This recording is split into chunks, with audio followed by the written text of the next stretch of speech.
Every decade or so, a legal matter arises that holds the power to negatively affect our lives for generations to come. Regardless of what side of the political spectrum you identify with, this is about you.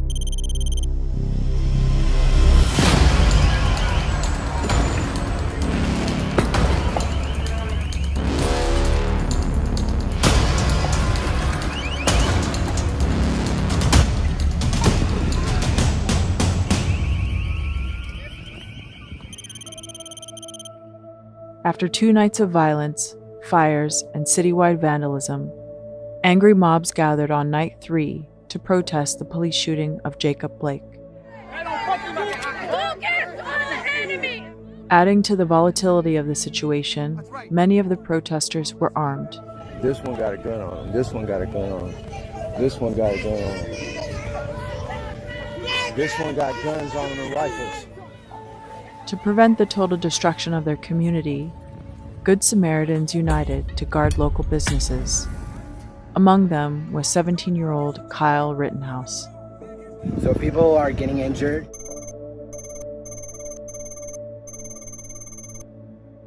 And our job is to protect this business, and part of my job is to also help people. If there's somebody hurt, I'm running into harm's way. That's why I have my rifle, because I need to protect myself, obviously. But I also have my med kit. There's a medic right here if you need help. I am an EMT. If you are injured, come to me. Earlier that day, Rittenhouse volunteered to remove graffiti from Ruther Central High School in Kenosha. In December 2018, Rittenhouse started a Facebook fundraiser for a nonprofit called Humanizing the Badge. In his own words, the mission is to forge stronger relationships between law enforcement officers and the communities they serve. He asked his friends to donate to the organization for his 16th birthday. As long as you fuck with the government and not with each other, we are with you. Let's go. No lives can matter until Black lives matter. In the early hours of night 3, protesters and guards were in solidarity.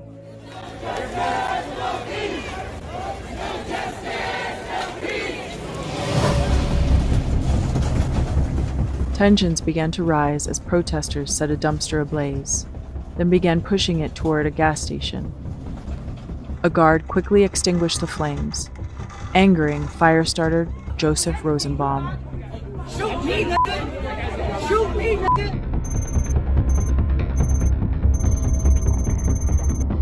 Rosenbaum retaliated, focusing his rage on a guard in a green t-shirt.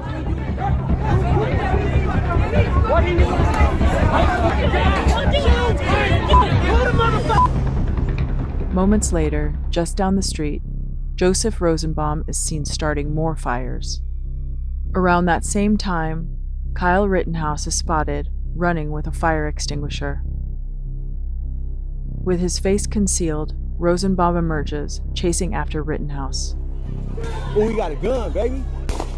While exploring possible motives for the foot pursuit, it's worth noting that the target of Rosenbaum's first altercation was dressed similarly to Kyle Rittenhouse. Oh, we got a gun, baby. A single gunshot is fired by a protester, identified as Alexander Blaine.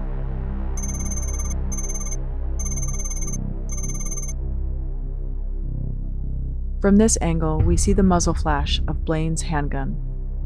Seconds later, Kyle Rittenhouse is pinned between parked cars. Let's rewind to analyze this pivotal moment frame by frame.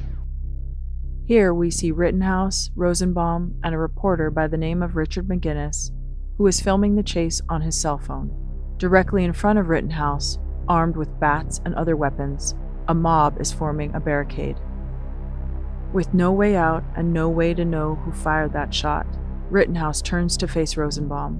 Right before he turned around, I'm not sure if this was a reason why he turned around, but there was a gunshot, and that's actually visible on video. It's not clear whether or not that gunshot was fired into the air or towards Rittenhouse, but Rittenhouse did turn around immediately after that. And at that point, he went from running away to aiming his weapon at Rosenbaum, and I was actually directly behind Rosenbaum. So I took 1 or 2 steps to my right as Rosenbaum was lunging for the barrel of the rifle. Kyle Rittenhouse fired 4 shots. Seconds later, 3 additional shots are fired by an unknown shooter. One bullet grazed Joseph Rosenbaum's head. Another penetrated his right groin, his left thigh, and his back. With a total of 8 shots fired, it remains unclear that all 4 of Rosenbaum's wounds were caused by Rittenhouse. As Richard McGinnis began tending to Rosenbaum, Rittenhouse returned to the scene and began placing a call for help. As the mob begins calling for the attack of Rittenhouse, he is forced to flee the scene.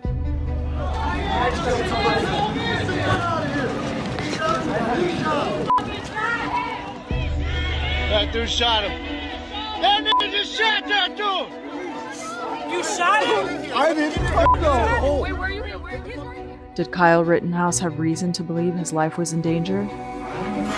Dozens of U.S. cities are in chaos. Millions of Americans have taken to the streets. 77-year-old David Dorn was shot to death as a pawn shop he was protecting was being looted. The voices of peaceful protest are being hijacked by violent, radical elements. One man was injured after attempting to protect a Kenosha mattress store before it eventually burned down overnight. I am not sad that a fucking fascist died tonight.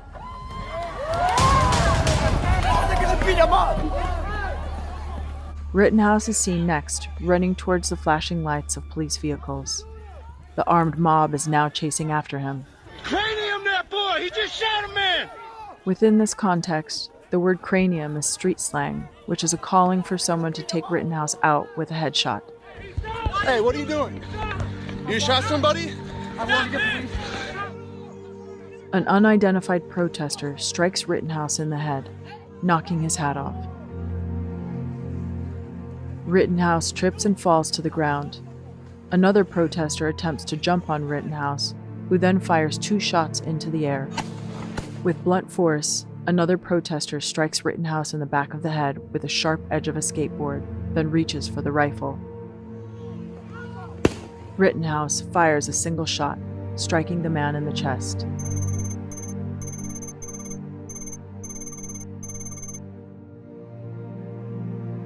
A third protester fakes as if he's surrendering, then suddenly advances with a handgun aimed at Rittenhouse. A single shot strikes the man's right bicep. While visiting him in the hospital, a friend of Grosskreutz posted the following photo and statement on social media. "I just talked to Gage Grosskreutz too. His only regret was not killing the kid and hesitating to pull the gun before emptying the entire mag into him." When a 4th protester raises his arms in surrender, Rittenhouse exhibits remarkable judgment by not firing his weapon. As Rittenhouse moves toward police, multiple gunshots explode behind him. U.S. media was quick to label Kyle Rittenhouse as a far-right radical, a vigilante, a militia member, and a white supremacist. To date, no evidence has materialized to validate any such claim. Rittenhouse attempts to turn himself in to the police.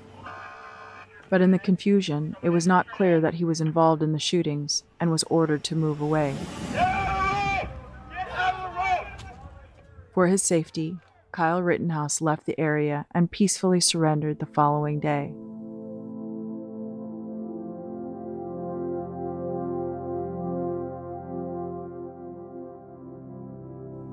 Less than 48 hours after the incident, without a proper investigation, Kenosha County District Attorney Michael Gravely charged Rittenhouse with 6 crimes.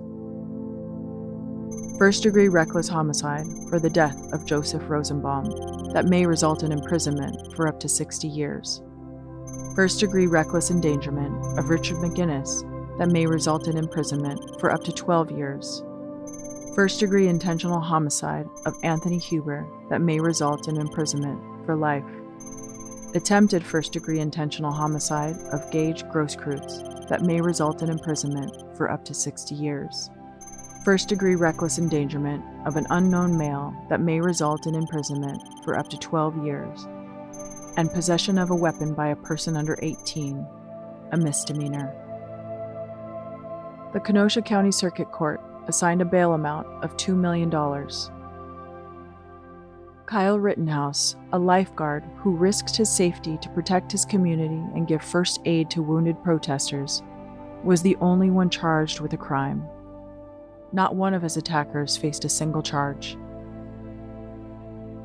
A 17-year-old American citizen is being sacrificed by politicians. But it's not Kyle Rittenhouse they're after. Their endgame is to strip away the constitutional right of all citizens to defend our communities, our personal property, our lives, and the lives of our loved ones. This is the moment when the home of the brave rise to defend the land of the free.